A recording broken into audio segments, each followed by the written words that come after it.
Now we need to talk about running backs because you've been banging this drum since before you were on the All 49ers team. You're like, hey, they should get Najee Harris at 12.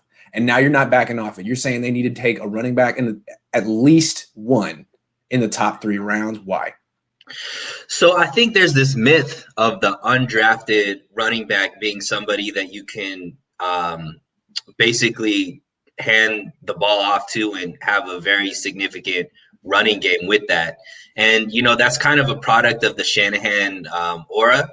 Obviously Mike Shanahan has won 2 Super Bowls in Denver with a running back that was drafted in the 6th round.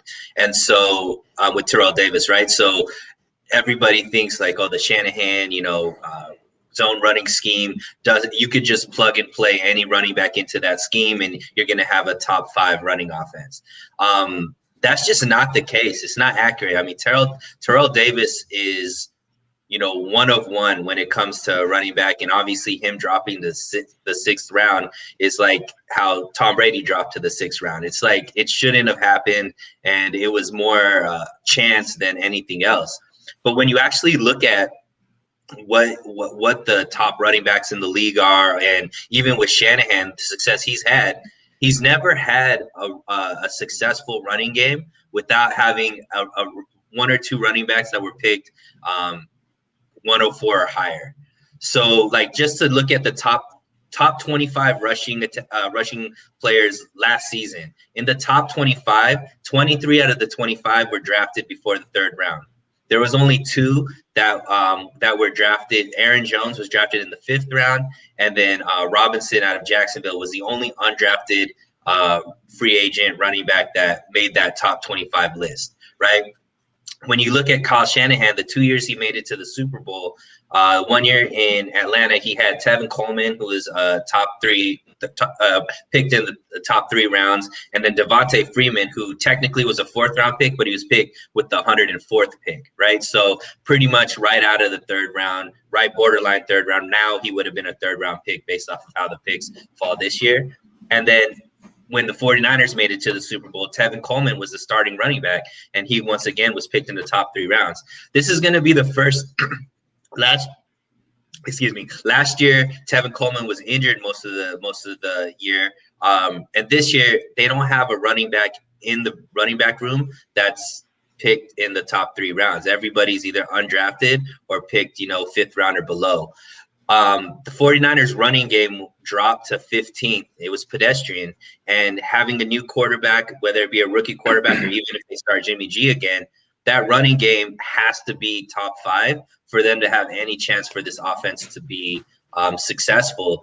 And it's just a myth that just keeping a running back core of all undrafted, low draft pick running backs is going to be successful. It just hasn't been shown to be the truth. So top 3 rounds, I think it's imperative for them to get somebody that is worth a top 3 draft pick, because that's the way that you build your running back team.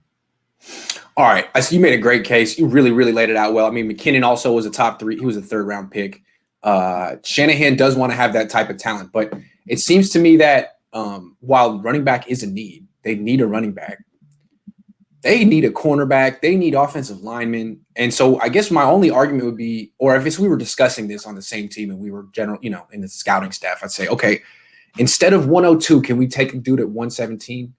That's all I would say. Like, I feel like there's a 15 pick. The Niners have pick 102 and they have pick 117. You could argue that maybe they should wait until round 4 to take a running back just because of other needs they have. Not that they don't need a running back. It's just that you have other needs, and running back is the one position where teams have shown that you can get maybe not a bell cow on day 3, but guys who are really good members of a committee, which is what the Niners use. That's all I'm saying. I think that I mean, that's obviously a good argument, but the thing is, you're going to have a rookie quarterback. You want to set this rookie quarterback up for as much success as possible. What's going to help a rookie quarterback be more successful? A starting cornerback or a starting running back? And so to me, that's where option door number 3, an offensive lineman. That's what I'm thinking in round. I agree, but I just don't see where an offensive lineman would fit in the starting rotation at this point on the 49ers. Like, who are they going to pick? What position are they going to fill?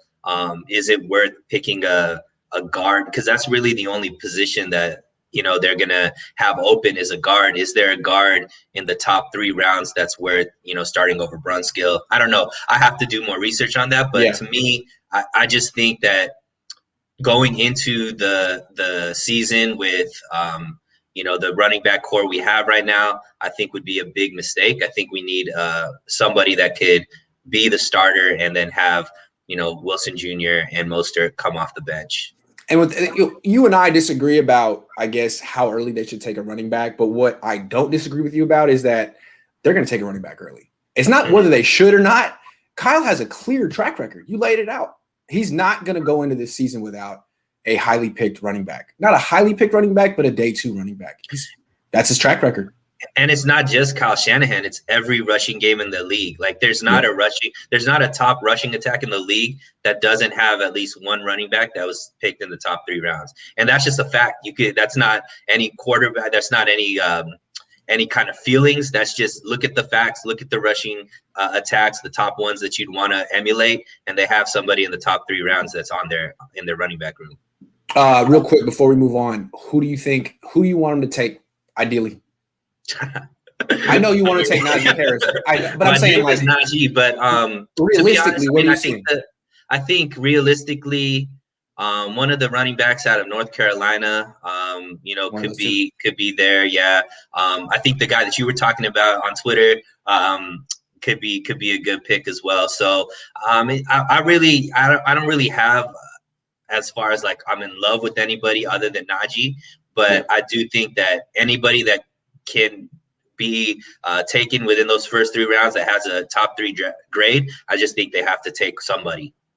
All right, here we got a question real quick from Big Bad Brad. Grant, we'll be looking at all these quarterbacks for years to see if we pick the right guy. If one of these quarterbacks wins a Super Bowl before us, is that a fail on Kyle?